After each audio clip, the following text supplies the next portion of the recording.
I'm certain my blindness saved me. I'd gotten it from an accident, and the doctors told my parents I'd have to wear 2 eye patches for a whole year. I don't think I could feel despair, but I felt the 7-year-old version of it.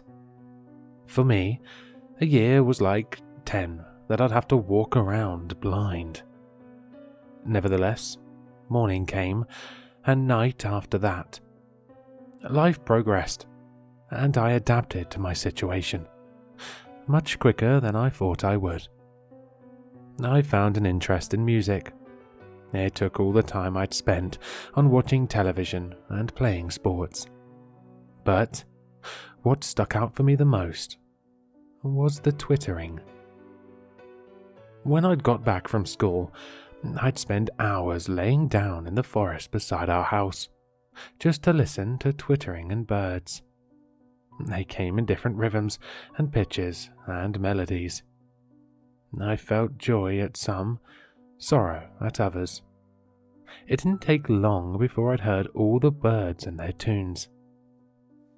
The satisfaction I'd felt from experiencing new sounds turned into the satisfaction of being able to define the sounds, to remember which bird it was that made them. I had over 600 names stuck in my head. One day, my class was going to take a trip to the forest. I remember doing this once before.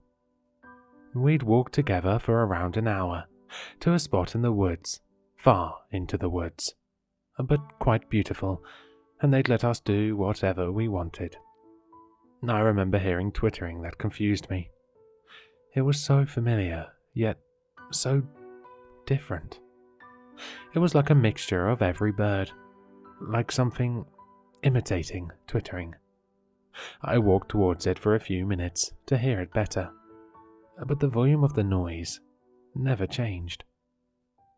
I have a rough time remembering the walk there. I'd grown quite assimilated to the blindness by then.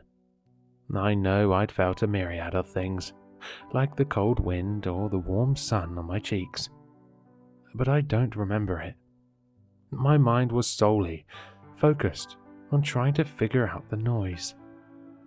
I tripped. I think it was a root, and my body crashed into the ground, and I tumbled down into a mess of spiky, messy bushes. I felt the spike dig into my skin. I screamed in pain at first, and then for help. I was stuck.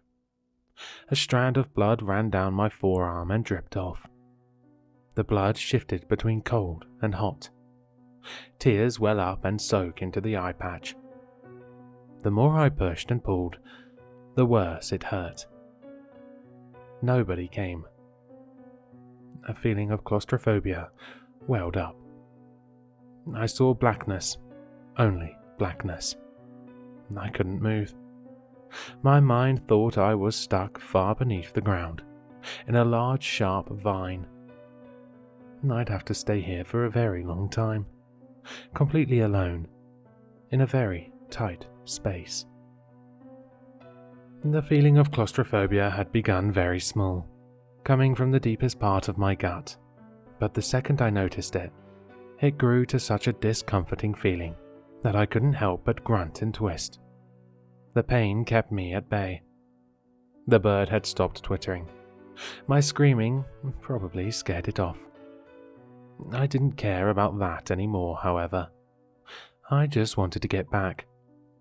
I wanted my teacher to come here and grab me, but I knew that wouldn't be happening. Suddenly, I felt something across my face. It wasn't a touch, but rather like the air slowly brushing against me, caused by a hand waving it back and forth. The sensation made me freeze.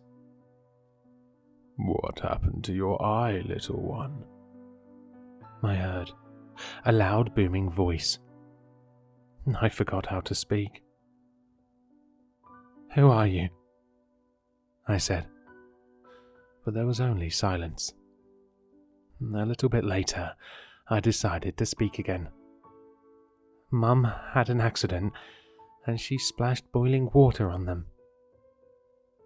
That's unfortunate. Let me help you out, little one, the voice said, and I felt each one of my arms being grabbed and pulled at. The bushes broke and twisted, and I was lunged out and onto my feet. I felt something wet, other than my blood, rub itself against my skin, and it felt good, pleasing. Thanks, I said. I'm Misha. What's your name? He said. Johnny. Without knowing it, we had been walking for quite some time now. I couldn't hear any other steps beside me. I could only hear the voice and walk towards it. It felt comfortable to simply follow. I don't remember how long we talked, but I felt safe and secure beside it. It all stopped when I heard a screeching.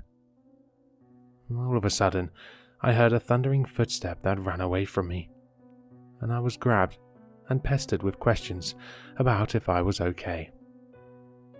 Yeah, Misha protected me and led me here. Who's Misha? My teacher said. The person I walked here with. Oh, you mean the bear?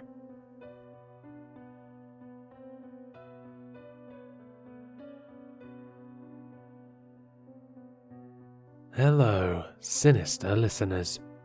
If you've enjoyed this story, then you'll find all the author's information in the description below. For more content, be sure to like, comment, and subscribe to succumb to the sinister.